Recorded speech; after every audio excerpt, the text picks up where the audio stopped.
Hello, friends. Welcome back. This is part 14 of the Kingdom series. Today, what I want to look at is kingdom transmitters. And yes, you heard that right. Kingdom transmitters. See, if we are carriers of the kingdom, then we should be transmitting the kingdom. All right? Well, let's dive right into it. Our subject today will be one of a scientific and spiritual nature. We hope to explore some hidden things that are very real and yet are not given proper attention. Those things that belong to the realm of the soul and the spirit are real, but they are not physical or they're not tangible. I'm sure you agree with that. So when we think of the mind or the heart or the emotions, the will, etc., they are all real, but they are not tangible. They are not tangible. They are not physically tangible. Okay? All right. The term transmitter is usually limited to equipment that generates electromagnetic waves for communication purposes, like radio, television, cell phones. That's what we generally think. But a transmitter can be more than that. In fact, a transmitter can be to send or to cause to go from one person or place to another. That is also called transmitting, whether it be across, intervening space or distance. The same idea is in transfer, dispatch, to convey, right? But there's also another perspective, which is from the word transmit actually means to pass along or to impart. Like you'd say, this disease was transmitted, like in a disease, right? And I guess there's also the perspective of hereditary or heredity or inheritance, like when something is passed down. I guess we rarely ever use that one, but generally, to communicate news, etc., is really what the word means. Among other things. Now, for transmitting to take place, there has to be a medium through which the transmission is sent or radiated from. Okay? And here's the first point that I'd like to make. We are all mediums for transmitting. That's correct. You and I, we are all mediums for transmitting. So, whether or not you're aware, we are all transmitting for someone. Okay? We're all transmitting for someone. So don't forget that we are all transmitters. Now, another important thing to remember is that transmitting is invisible. Okay? Transmitting is invisible. It is sending signals in an invisible form. That's really what it is. Now, as I said earlier, this is more like on a scientific perspective and a scientific level that we'll be dealing today, and especially in the realm of the spiritual, and this is where the scientific begins. So bear with me as we go through. Now, I have done some research in the past, and I've found some very interesting ideas that has helped me to understand some fundamental issues as it relates to the makeup of man, the makeup of our being, how we are made and how we interact with our environment, how we interact with one another, and how we interact with God. As an example, let me read you a verse, and please explain to me your understanding of this verse. Look at this verse. It's found in Romans chapter 8 and verse 16. And here's what the verse says. The Spirit itself beareth witness with our spirit that we are the children of God. Please explain, how does the Spirit of God communicate and testifies that we are connected so close as a father and his child? Is that a feeling that you feel? Is that a supposition that is in you, or is there a deeper, stronger connection that brings about the reality of knowing that He is in me and I'm in Him? You see what I'm saying? So the word here does give us that perspective, that there is a connection or a communication that is not on the physical. That is not something that I hear in my ear, but there's a connection that makes me know that this is a reality. So it says that the Spirit of God, for sure, that Spirit bears witness with my spirit that I am a child of God, that I am belonging to Him, that I am His. You see what I'm saying? So that Spirit that bears, how does that happen? See, it is on the realm of the spiritual. That's almost like we talked about in the past, the idea of revelation knowledge. There's a knowledge that we gain through our senses. We gain knowledge through hearing things or seeing things, and we learn from this way. But there's also another way that we get knowledge, and that is by revelation, where knowledge just drops in us. So something just drops in our spirit, like that word of wisdom or word of knowledge that comes as a gift from God. You see what I'm saying? This is not something that you study or read about. This is something that happens naturally. And that is why we need to look at this issue. And I'm hoping that we are following so far. All right, we just started anyway. Now listen, science has discovered that the brain emits a frequency which is called brain waves, and it is based on the communication within the brain between neurons. As the neurons fires, they emit a wave or a frequency, and so when you think about this, I'm looking more at the scientific revelations that we've been given so far. Brain waves are divided into different categories. I think there are quite a few different waves that it talks about. It talks about I think there is gamma wave, there is beta wave or beta wave, alpha wave, and theta wave and delta wave. I didn't count those, but those are the waves that are mentioned. But in just to break this down, what are brain waves? All right, I guess at the root of our thoughts, think about this now, and emotions and behaviors is really the communication between neurons, the things that happens in our brain.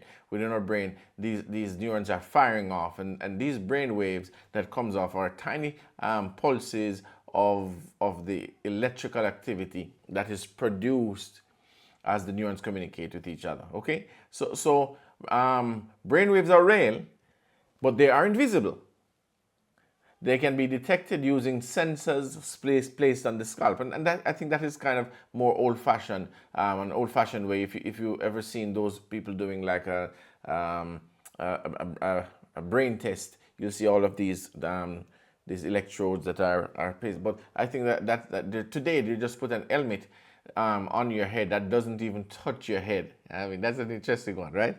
And it picks up the waves. Now, these waves are divided into bandwidth. I think waves, bandwidth, and also this bandwidth describes their function. But they're best thought of more like the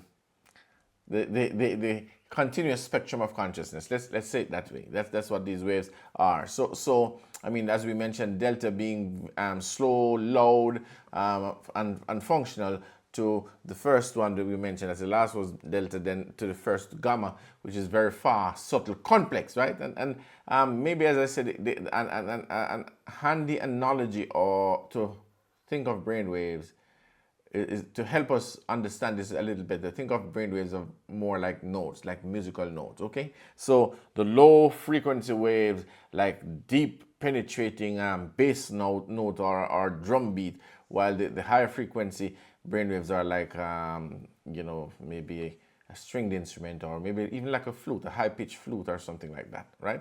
So our brain waves really changes according to what we're doing and how we're feeling, right? When the slower brain waves are dominant, we feel tired, we feel slow, we feel sluggish, or dreamy, right? the higher frequency are dominant when we feel alert and wired, are you know, we're hyper.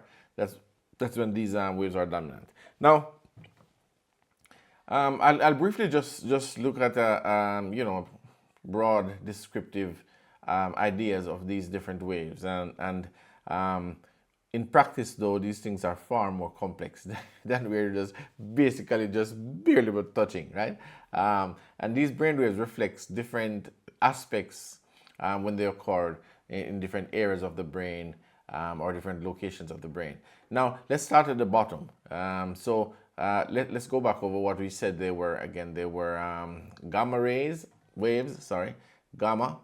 The next one was beta. So gamma, beta, alpha, theta, delta. So we're looking at 5 different different waves here that is transmitted from the brain. So the last one, let's start with the last one. The delta brainwaves are the slowest, but the loudest brainwaves. They are low frequency, deeply penetrating like a drum beat, as I said earlier. They are generated in the deepest meditation and dreamless sleep. Delta waves suspend external awareness and are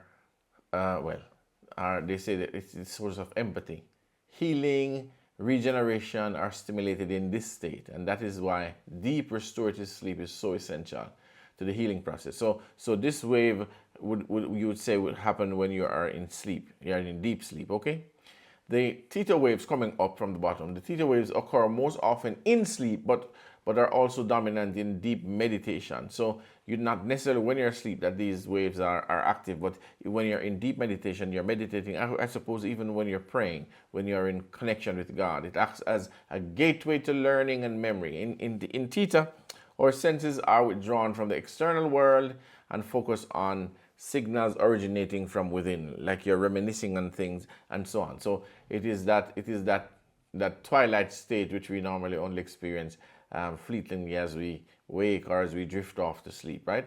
In theta, we are in a dream world, vivid imagery, intuition, and information beyond our normal conscious awareness. And so it's where we hold our stuff, you know, our fears, our troubles, our past, our nightmares, you know, that is where those things occur during that state or stage. Next up is alpha. Remember, we're coming from the bottom. Alpha waves are present during quietly flowing thoughts, but not quite meditation. You know what I mean? So alpha is the power of now, being here in the present. Alpha is a resting state for the brain. Alpha waves aid overall mental coordination, calmness, alertness, mind, body integration, and learning. That's alpha. We have 2 to go. Beta wave is the dominant brave wave. It's our normal waking state of consciousness when attention is directed towards cognitive tasks and the outside world. So beta wave is a fast activity present when we are alert, attentive, engaged in problem solving, judgment, decision making, and engage in focused mental activity. That's what beta waves are. I suppose beta waves also divided into 3 different categories, like beta 1, beta 2, and beta 3, which just deals with different, like fast idle, high engagement, or very complex thought processes where we're in high anxiety or excitement. Anyway, let's get to the last one, which is gamma waves. Now, here's an interesting thing about gamma waves. Gamma waves are the fastest of the brain waves, right? They're high frequency like a flute, but they relate to simultaneous processing of information from different brain areas. It was one time believed that gamma waves was just spare brain noise, until researchers discovered that it is highly active when in states of universal love, altruism, and the higher virtues. Gamma waves modulate perception and consciousness, disappearing under anesthesia. So if when you're under anesthetics, that also disappears. But gamma waves is also thought to be expanded consciousness and spiritual emergence. All right. Now, I guess the point that comes from all of this is that we are always transmitting. That is something that I want you not to forget. We are always transmitting. We are always emitting signals into our environment, and these signals can influence our surroundings. That is the point I want you to get. So at every state in our waking or sleeping moment, we are transmitting. We are emitting signals into our environment. That is a fact, okay? And that is a proven fact. Let me add that piece as well. Now, for this reason, the invention of the polygraph test was made possible because your emotion sends signals through your pulse rate, your heart rate, and other areas, right? So that is why when a question is asked you, I mean, I figure you understand how this works. They will ask you questions that you will answer truthfully. This is not where you're testing now. Like, what is your name? You say your name, you say your age, you say the truth, and they'll see how all these signals are coming are emitting from your body, or how it's affecting your pulse rate, or it's affecting your heart rate when you're telling the truth. Versus now, when they get to the place where you are to be telling where you are to be speaking, the test area. Now, they make a decision based on the rate of how things are going, right? I don't know. I suppose you can keep your body in that state. I don't know, maybe, right, where you can actually say things that are not true, and it doesn't affect your pulse rate or your heart rate. Maybe, okay? I don't know. So it's possible that some folks can beat the polygraph test. Anyway, as I said, I think about this. Have you ever stood somewhere and maybe felt someone staring at you from behind, and you turn around and the two of you, your eyes make four? Like, you can just feel like you feel somebody looking at you, and you just turn around and you see somebody staring right at you. There's a reason. We are transmitting. There's a reason. So these waves are so real. The waves that are emitted from us, the waves that we are transmitting, let's use that word since that's what our focus is. The waves are so real that it can be felt by other creatures. For example, a dog can smell fear in a person. But why? Simply, it is the pulse that is transmitted, or maybe an odor emitted, I don't know. But a dog, I know, can pick up fear when fear is taking place. It is obvious that they know. All right. Now, what about the devil? Can he know your fears as well? No, I did not say if he can read your mind. But can he know your fear? Can he feel the vibrations that you give off when you're afraid? But wait a minute. I just said he can't read your mind. I didn't say he's not able to read your mind, because we are of that concept and that supposition that the devil can't read our mind, and that's a fallacy, right? Because science has proven that wrong, or proven us wrong. Is not the governments around the world able to read your thoughts even during your trips through the airport? Of course, that is possible, because we're always transmitting into our atmosphere. We're always transmitting into our surroundings, and it can be read by these machines. Right? They can know what is going, because look, they have studied the human brain, they have studied the human mind in the same way that they developed this polygraph test. In the same way, they have developed these machines. I recently watched a documentary where they were showing that AI can predict a crime, or at least tell you of what you'll do in advance, in the future, right? Exactly, almost exactly as it was in the movie Minority Report. So I realized things are advancing, and many people, well, I guess you can deny these things and pass them off as fables, right?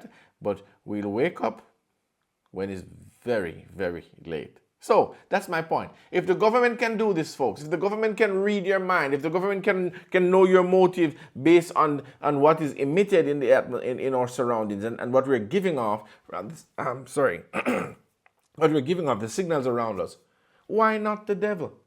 Why can't the devil? Why can't these spiritual beings not read or sense or know by what we are transmitting in our atmosphere, in our surrounding. Do you understand the point I'm making? It is real. Now, a few years ago, I did a certain experiment using a car alarm. In fact, we now do this at home constantly. This is something that I and my wife will do constantly, over and over, right? But here's what I did. The experiment was just to prove the theory that the brain produces a strong electromagnetic wave. I use the car alarm. On a remote. Okay, so those who have a remote alarm on their car that is activated and deactivated by a remote. That is what I was using. So I simply stepped back out of the range of the remote to the car. Do you know what I mean? So, for example, I think the range that is given for most of these alarms to the remote is about 50 feet, I think. Okay, so I was within that range, 50 feet. So I was backing up from the car until I was out of the range between the car and the remote. And what I mean is that, so when I press the remote, I'm facing the car. When I press the remote, nothing happens. When I press the button on the remote, nothing happens. Okay, so at that stage, I still stepped back maybe another 10 feet or so. And then I lifted the remote to my head, pressed the button, and the remote worked. So that proved to me that the waves that are given off, the brain waves, are the same sort of waves as the one that the remote sends, which is electromagnetic. Okay, as I said, that is something I've proven. You can do this too, because especially if you have a remote to your car. I mean, even the remote that locks and unlocks the vehicle. I always have vehicles parked outside my home, outside the yard, and sometimes they are far away from where I can activate or lock the vehicle. With the remote from my room, from my window. So often I or my wife would just stand at the window, lift the remote to her head, press the remote, and instantly it works. Okay, this is proven. Now, this is true about our brains and what is being given off from our brains. But I'd like also to think about your heart. Okay, your heart. The heart. Does the heart not give off certain waves as well? Of course, the heart gives off some waves, and those waves can actually be detected in what you call an echocardiogram, in an ECG. Okay, they can test your heart waves by this test. Now, what is of great interest is that the heart, which we probably say it's emotion, but the heart can be felt 6 feet away. Now, have you ever wondered why during the last worldwide crisis, social distancing was 6 feet apart? If you can remember carefully and clearly, it was first said to be 3 feet. Do you remember? At first it was 3, but then they said that was too close. Then they made it 6 feet. Don't think that these guys are fools. They know exactly what they're doing. When they set that social distancing to be 6 feet apart, they know exactly what they're doing. Because at 6 feet apart is where we can connect. We can connect with each other based on our what we're giving off. Now, it is true that this is more of a scientific nature, but I want you to recognize that it's a real. We're just dealing with the things that we don't generally talk about or you don't generally hear spoken of. Okay? Now, let's think about something like resonance. What is resonance? It's a frequency as well, okay? And according to science and proven science as well, every living thing, read my lips, every living thing vibrates at a certain frequency. Plants, animals, and all creation operate on a certain level where communication can take place, okay? All right, let's think about the plants for a moment, because I became friends with some folks from the Amish community and learned some interesting things from them about farming and plants. I'm told by these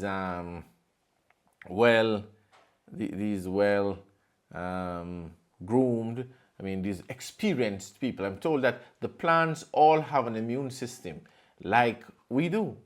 The plant has an immune system that, like we have an immune system that fights against disease and so on, right? And when our immune system is compromised, then we get sick. The reality of the things that happens when your immune system is down. That once the plant has enough nutrition, then it would be a good plant producing healthy organic fruit, vegetables, grains, seeds, whatever. Okay. Now, what the Amish does an analysis of the soil, and then replaces the missing nutrients before farming. And that is what they told me. Yeah, they told me that there are about 52 nutrients that the soil needs. And in telling me that, they said, now we generally use fertilizer. Generally, I mean, most countries around the world, they just use a fertilizer. And fertilizer is, as you know, 3 ingredients: NPK. Not organic fertilizer, this is commercial fertilizer. NPK, which is just nitrogen, phosphorus, and potassium. But if you are putting only 3 nutrients in the soil and it needs 52, where does it get the other 49? You see? And so I realized that it is essential. He told me that what they generally do is we'll get samples from different spots in the land, different areas in the land, with a sterile container, stainless steel shovel or whatever they use to take this sample out. It's not contaminated with their hand or anything. Then they send it to the lab, and the lab would tell them what is missing in the soil, and all they do is replace what is missing. Which, I mean, they told me that this could simply even just be that the soil needs some limestone, or the soil, they would just plant a crop of alfalfa grass and just plow it in the land, or they plant some peanut. They just put something in the land, plow it back in the land, and so they know exactly. Maybe all it needs is dry weed or leaves, dried leaves or something. They would know exactly what to use to replace the missing nutrients. And once the soil is optimum in its nutrients, that is why Amish doesn't spray. They don't use chemical, they don't use herbicide or pesticide, because the soil is nutritious, the plant has very good immune system, and that wards off the insects, the pests, and all of these things. Now, I also learned from a doctor of agriculture that plants that are lacking in nutrients vibrate at a certain frequency, which attracts insects and pests. He says this is nature's way of destroying plants that are not healthy. If the plants are healthy, they vibrate at a different frequency, and that frequency dispels insects, pests, and fungus. Did you know that? It's a very interesting thought. But it makes sense when you think about all that is. And these Amish, this brother that was telling me and explaining to me how these things work, they have the living proof of their produce that shows you it works. So it wasn't telling me something that was far-fetched. It was telling me things that he himself was doing by experience. He was doing this every day. Because he makes a living from farming, okay? And this is what he does every day, without insecticide, without pesticide, without anything that the other places in the world uses. They don't ever use any of those things. Why? They make sure the soil is optimum in its nutrients, and once that happens, the immune system of the plants are always perfect, and so they never worry about those things. Now, it is also true that it would seem like inanimate things, does have a certain amount of frequency as well. That resonance or frequency that we're talking about. For example, a simple wine glass resonates at a certain frequency. Did you know that? If you are able to accomplish what they call harmonic resonance, and you're able to increase the rate or the volume of the same resonance, you can actually break a wine glass. And I'm sure you've probably seen, opera singers, maybe somebody like Pavarotti, doing that before, singing and just holding a wine glass before him, and his voice would break the wine glass. Why is that so? It's a certain frequency. He's able to sing at the resonance of that wine glass, the frequency of that wine glass, but increasing the resonance or the rate and the volume of that resonance, and it breaks the glass. All right. So you have seen these things happen, but what I'm basically doing is just explaining to you this is really what is happening. While you're seeing it, you're getting an understanding of what really happens. And you can check this out too. I mean, I did my research, and you can do yours to see if this is so or not. Now, what about human beings? Do we vibrate? Do we have certain resonances? Does this happen to us as well? Sure, it does. Now, scientists have proven that there is a bond that develops between any two people who communicate in person, interaction in person for around 15 minutes. This is tried and proven, okay? And you can check this out as well. Now, after bonding for this period of time, 15 minutes, just interacting with each other, in person, face-to-face interaction, what we have done is separated the two people, and there's such a bond that has developed between these two people that if you separate them and you test one person in a different room, the other person, you put them in two different rooms. And if you test them in this person in one room, then the other person in the other room, up to 50 feet away, it affects that person in the other room. What I mean if you test them, I mean if you do something let's say you take a light, you shine a light in the eye of one person. You shine a light in the eye of one person. The other person who is not in the room and up to 50 feet away will feel the same effect as the person to whom you're doing this to. Okay? Almost sounds like fairy tale. Is that right? It almost sounds like that.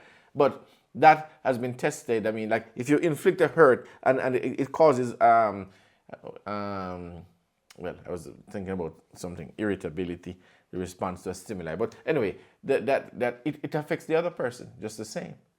So God created us, folks. God created us to be relational beings.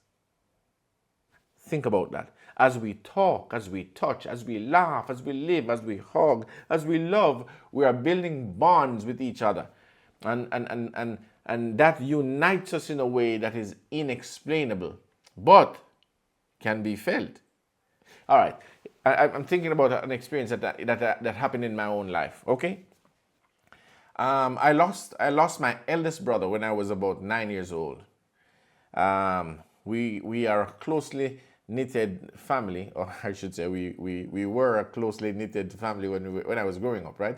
And did you know that my brother who was the missionary, the MV leader of the church we attended, it was a Seventh-day Adventist church, and at that time it was not the AY, the Adventist Youth, it was a missionary volunteer. That's what the young people meeting was called.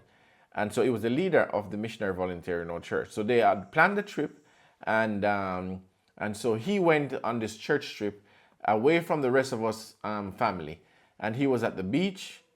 I would say he was at least 50 miles, between 40 to 50 miles away from us. But while at the beach, he got into difficulty.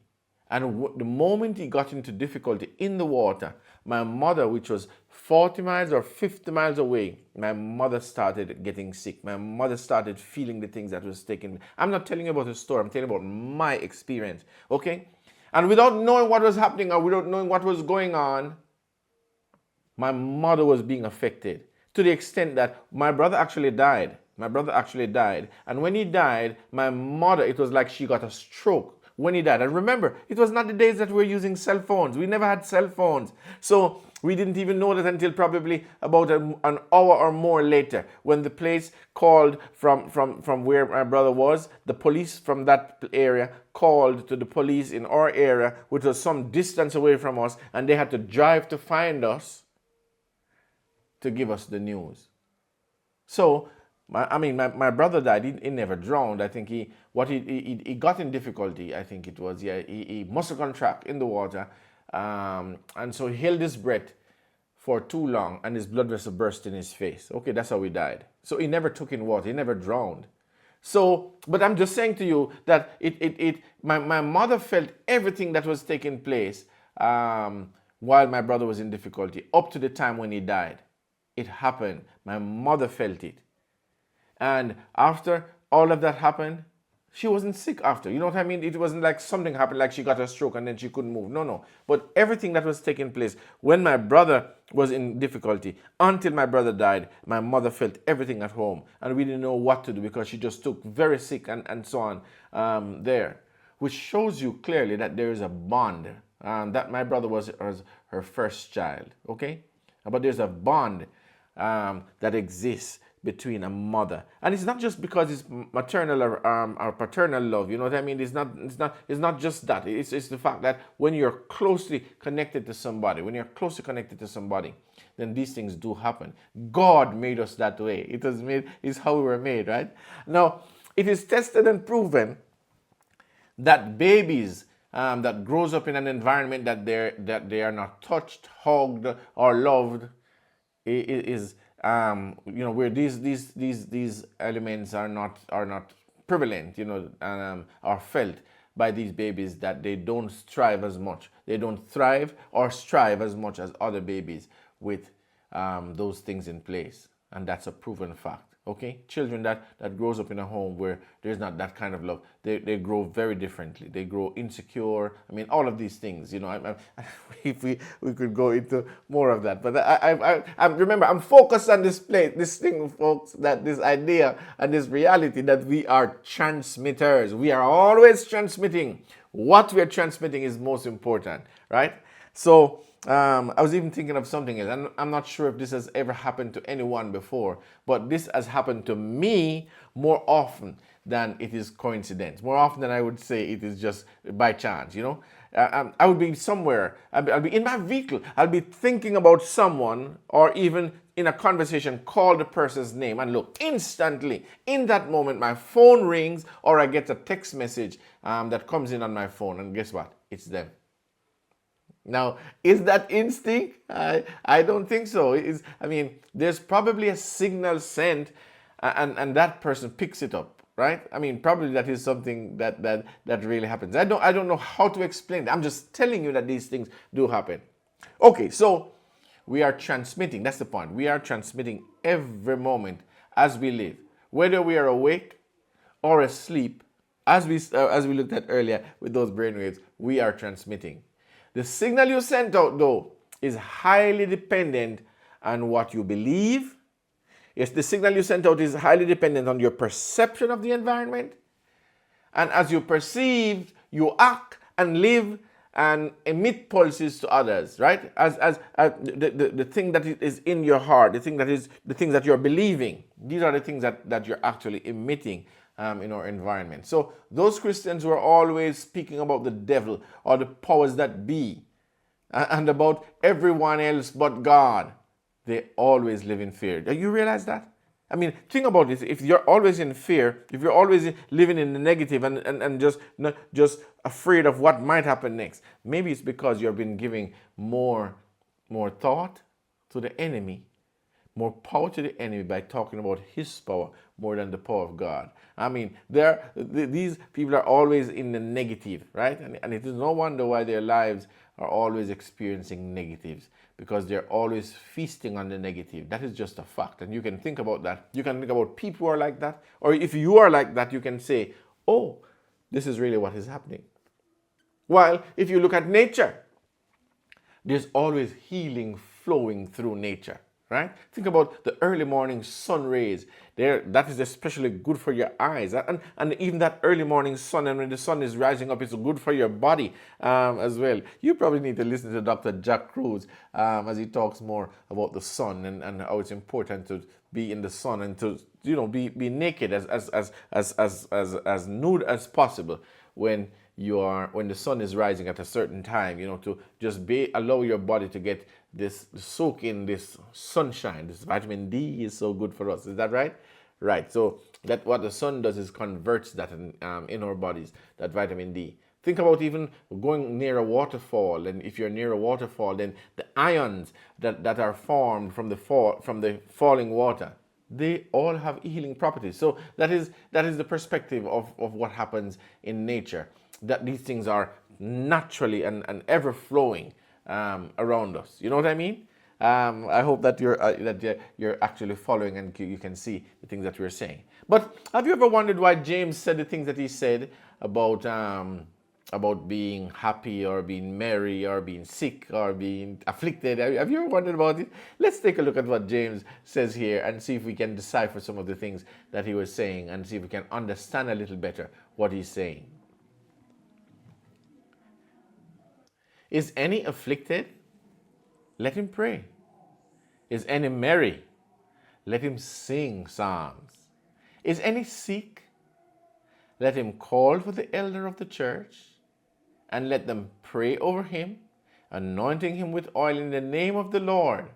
And the prayer of faith shall save the sick, and the Lord shall raise him up. And if he have committed sins, they shall be forgiven him. That is the power of what comes out of your mouth, whether it's prayer or praise. It has effect. That is the point James is making, right? I mean, the perspective is we fail to recognize that if we're able to speak the truth that is in our heart. I mean, I guess we'll come around to this, but the idea that Jesus gave was that if you shall say to this mountain, if you shall say with your mouth, and you shall not doubt in your heart that the thing you say shall come to pass, it shall come to pass. Why? Because it is the frequency that we give off is able to affect the things around us. Okay, we could break it down in the scientific realm as we look at this resonance and frequency and all of that. We have been above and beyond all of that. Remember, this series that we are doing presently, this kingdom series, is showing us that we have been made to be kings. And if we have been made to be kings, if we have been made to be the dominator of nature, it explains clearly to us why our words are so important. I mean, like Peter says, it's like the oracles of God. It's like the very word of God. So Jesus says at the beginning, when he created Adam and Eve, he says that they should have power over the fish of the sea, over the fowl of the air, and over everything that moveth upon the earth. Okay? And so you can understand that we have that reality in us. And that is why I want you to understand the power of prayer. Don't underestimate prayer. Excepting you're just saying things with your mouth, but your heart is not in it. You see what I'm saying?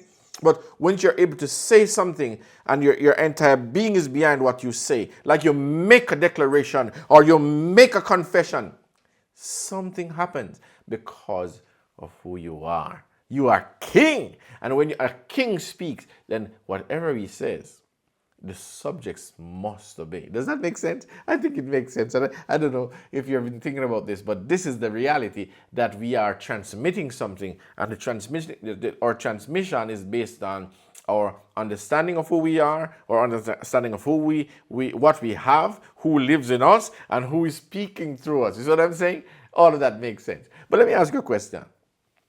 Have you ever heard of the medicine-less hospitals in China? And I think they're also in California, and I think these different hospitals are opening up all around the world.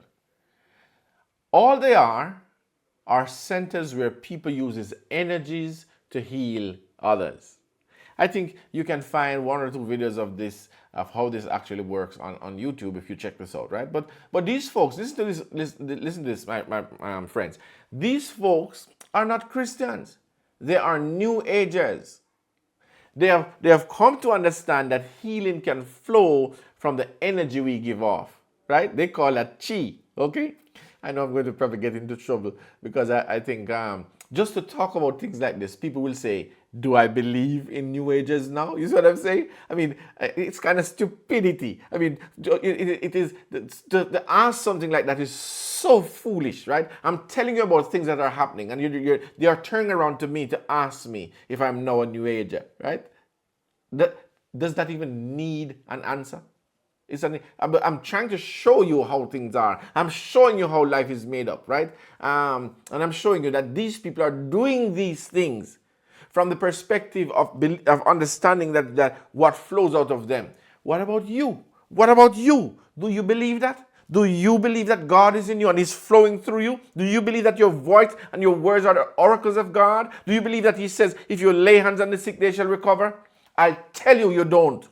You don't believe it, because if you believe it, it would have happened. Just like these new ages believe that this energy that comes out of them works. If they don't believe it, it doesn't work. If they believe it, so what about you?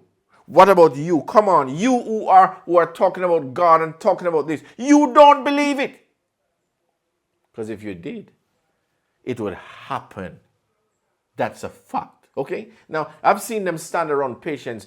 And you, as I said, you can check this out on YouTube. I've seen them stand around patients who has a cancer tumor, and they would have a live ultrasound taking place while they're praying. And look, folks, within 2 minutes, on live video, on live observation, the ultrasound shows that in 2 minutes, a tumor was dissolved. In 2 minutes. And all that the men were doing, they did not touch the body of this person. All they simply did was stand around the body with their hands extended towards the person, and in a different language, they were saying something, like they were making a sound. But when that sound is translated to English, all that they were saying, all that they were doing over that body was saying, be healed, be healed, be healed, be healed, be healed. That's all. And a cancer tumor would disappear. These people have recognized that they're seeing that God did make the body with some abilities, okay? But they didn't recognize, they have not yet recognized that there is a greater ability of the body, that you can just even think and it happens, that you can just speak a word, you can say, tumor, disappear, leave now, and it obeys. You see what I'm saying? That is the reality of what we have. And I mean, that is, I think most of us, most so-called Christians don't see it and don't understand it. I mean, that idea, these ideas that I'm bringing out should help us understand that we must have the heart of confidence and assurance. That's what we need to have. We need to have that heart of confidence and assurance. We need to believe the truth of who we are. We need to believe the truth of who lives inside of us. We need to believe the truth of when we speak what happens, right? And when you have that, the effect of healing will take place when we are praying, which is really speaking or declaring. That is really what God has given us the ability to do. Now, once we begin to, look at this now. Once we begin to ask God to do what He has empowered us to do, we are creating a situation for God to be blamed when nothing happens. Do you see the point I'm making? So what we do, God has already given us the authority. He says, I give you power. That's what He said. He says, I give you power to tread upon serpents and upon scorpions, upon all the power of the enemy. I give you power. And as you go, heal the sick, cleanse the leper, raise the dead. And guess what we do? Then we come to pray and we say, oh God, please do this for us. Please do this. And then it doesn't happen. And we say, well, you see, I asked God and God didn't do it. So God must be blamed. You see what we do? That's what we do. That's what we have done all our lives. That's what we have done all our lives. When it doesn't work, we say it is God. But Jesus never did that. You take a cue from Jesus and don't tell me it is because of Jesus. No. Why? Because when you are converted, Jesus comes to live inside. Don't tell me Jesus has changed His method. Jesus never prays like that. Never. A person comes and they're sick, Jesus says, be healed. Eyes be open. Thou dumb and deaf spirit, leave. That's how Jesus prayed. Okay? He simply used the authority that was in Him to effect change in the sick and the suffering. That's all He did. Look, I cannot say this enough, folks. God and Jesus are in us. And will always be until the end of the world. That's what He said. But the truth is, we don't believe it. You don't believe it. And because you don't believe it, we don't see what He said would happen. That's it.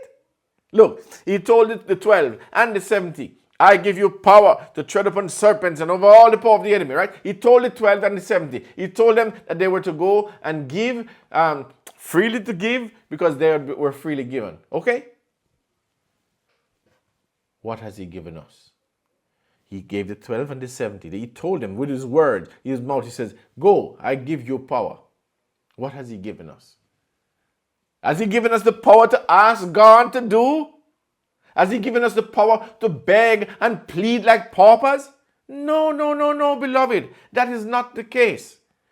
We today who have received, listen now, that is the criteria. We today who have received the Holy Spirit, have you received the Holy Spirit since you believe? We who have received the Holy Spirit, we are more empowered than the 12 and the 70 were at that time.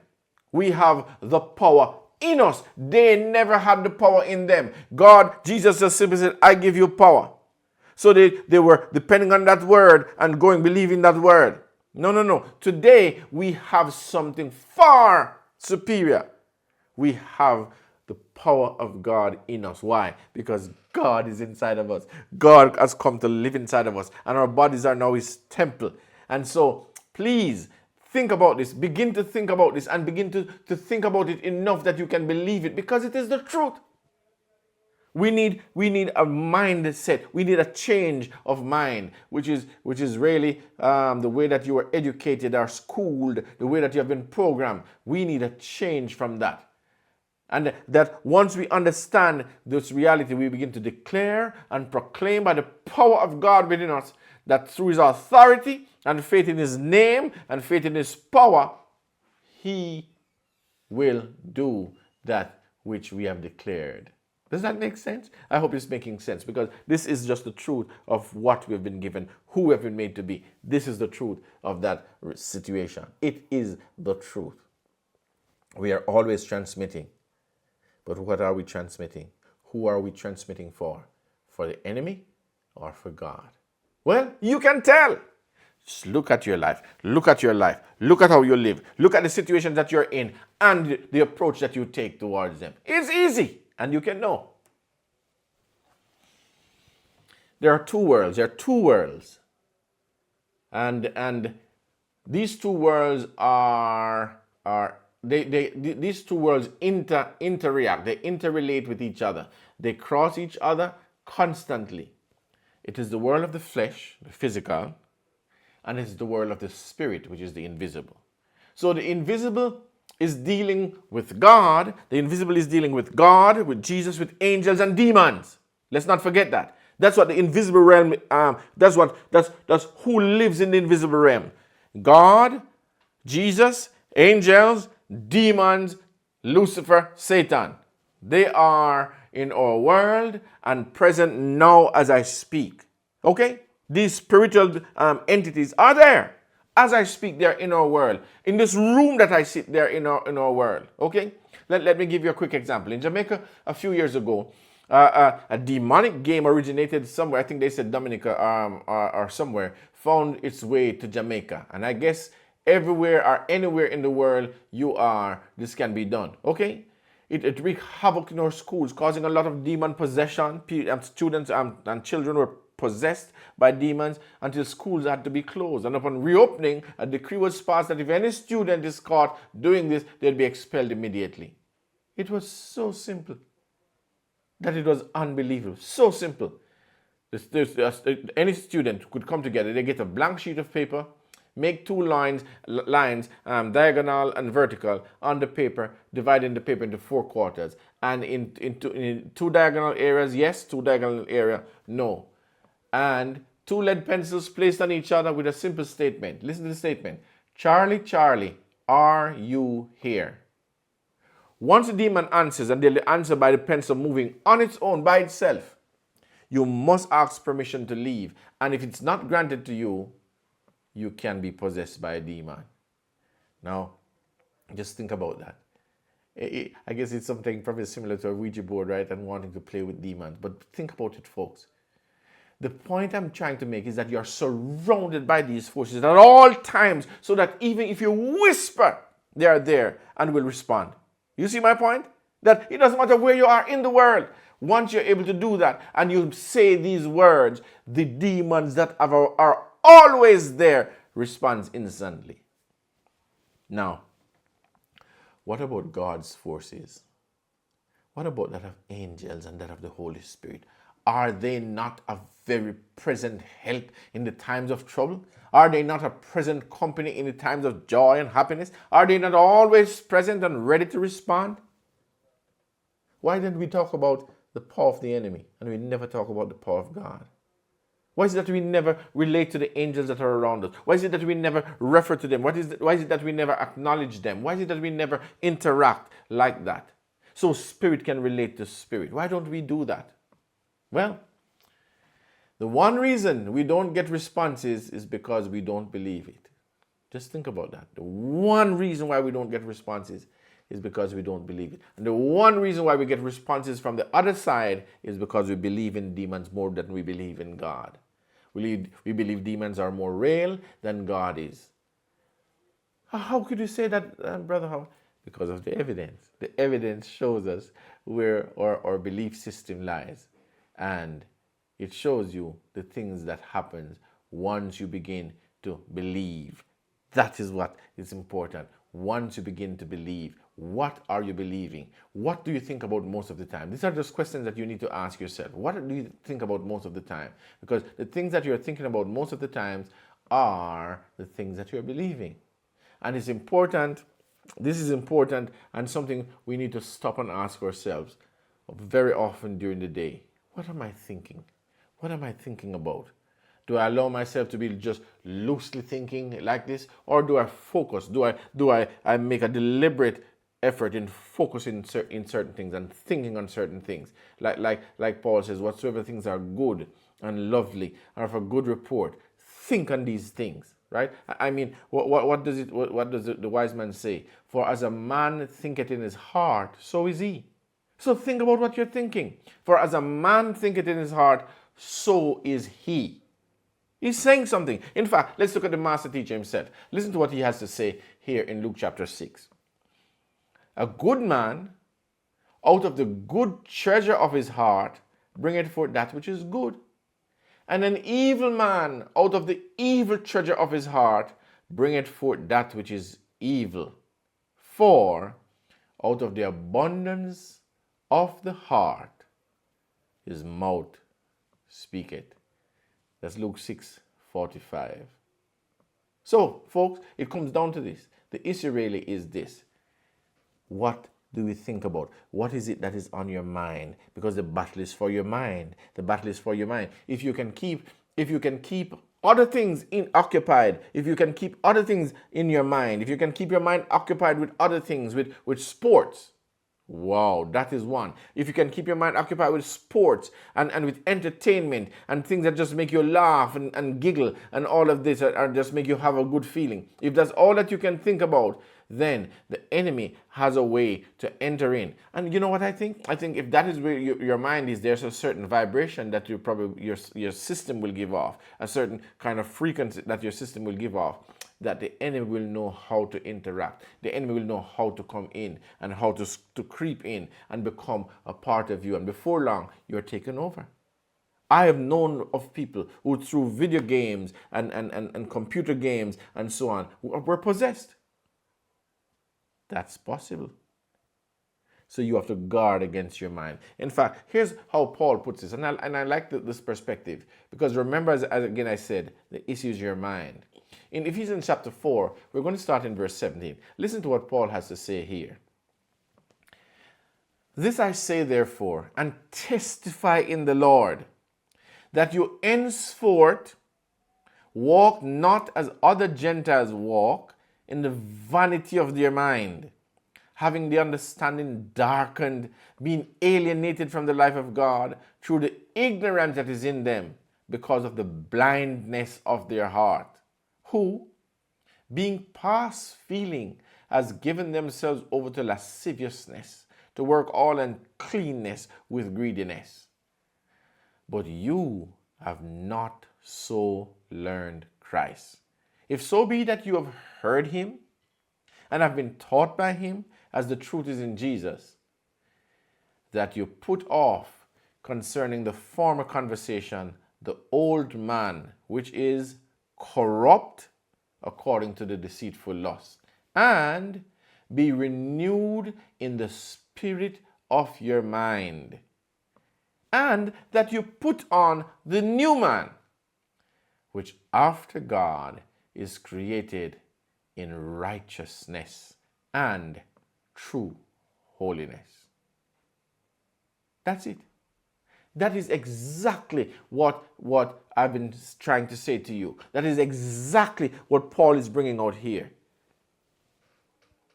That you live based on who you are.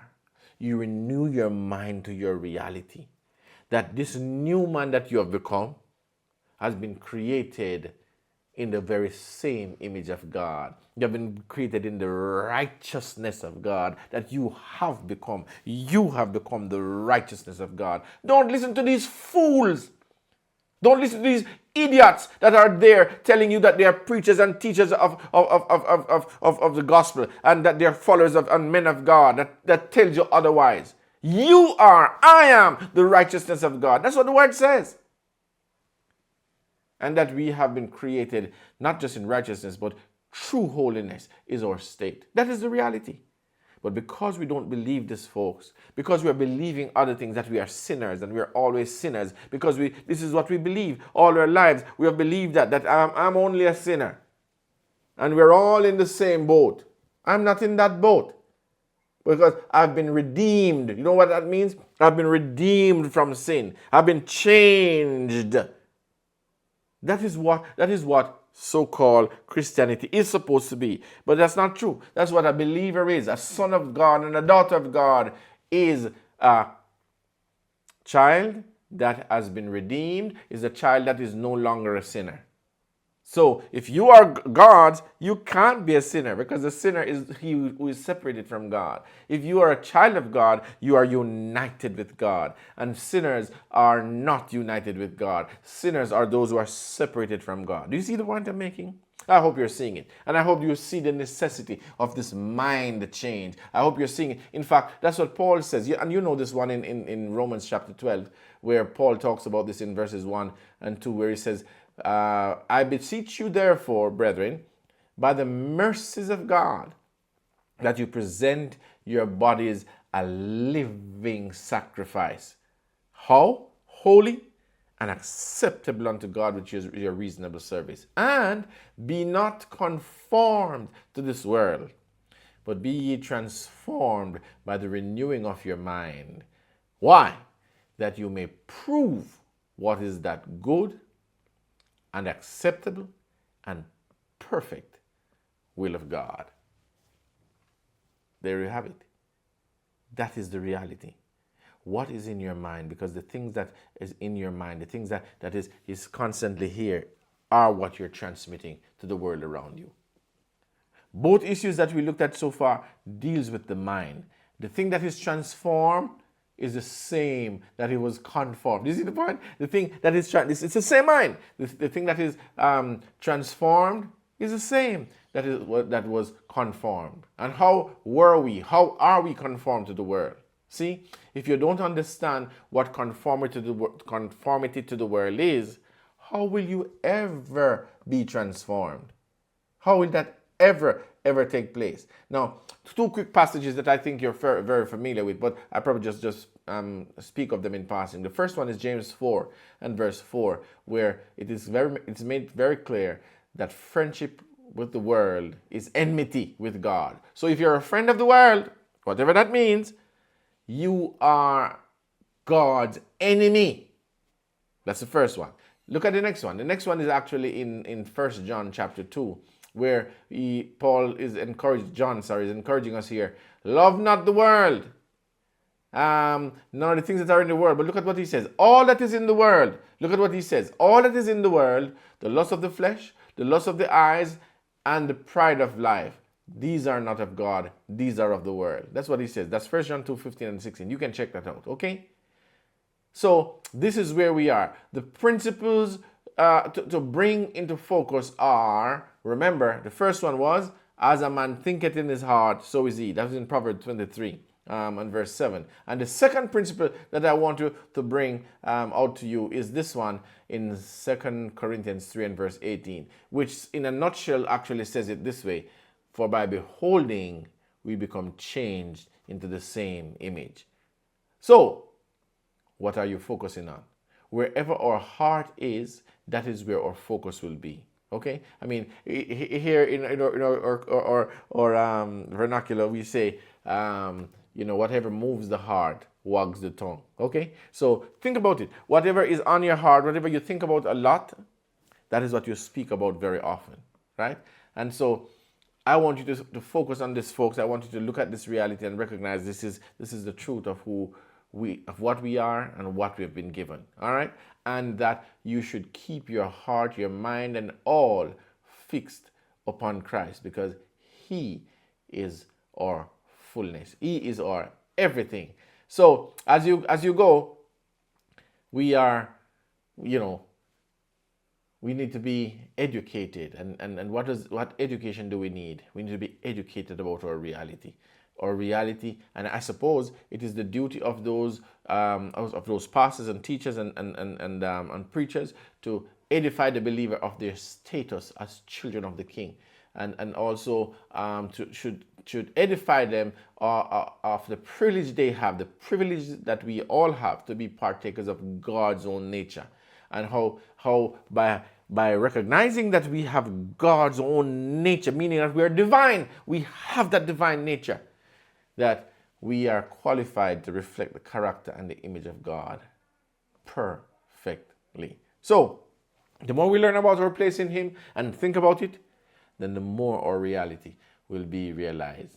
All that Jesus has taught us was this principle of his kingdom, the principle of his kingdom, and those principles we must seek to emulate. Those principles we must seek to allow him to reflect through us. Okay? So, folks, as we live in this world, I pray that we will be drawn to understanding more and more that we are reflectors of his glory, that we are transmitters of his reality, that we are carriers of the Holy Spirit, we are carriers of the kingdom of God in us. What are we transmitting to the world? What messages or signals are we sending out through our thoughts and our words? Do you relate to the economy and the moral declension of society like everybody else does? Do you have fear because of the media's fear-mongering campaigns? I mean, the big C seem to be now more than the power of God that is in you. But is that really true? And are the plans of the governments and the people who runs the world causing you to fear and to build up that cowardice inside of you, that you don't recognize you're children of the Almighty God? The time to choose is now. Who will you transmit for? Will you transmit for God or for yourself? Which is the enemy's reality that is flowing through you. Remember, the world needs hope. And if you and I are not transmitting hope, then the people are lost in despair. But the light that Jesus says we are, and remember, the light and the lighthouse that we are need to be always shining. So the song says, some poor, faint and struggling seamen we may rescue and we may save. We are the city set on a hill, that's what Jesus says, and we cannot be hid. Repeat this to yourself until you believe it, and then keep saying it because it's the truth. All right, I think we leave it here for today. So thank you so much for joining me today, and thank you for considering the thoughts that were shared. See you on the next one. God bless. Bye-bye.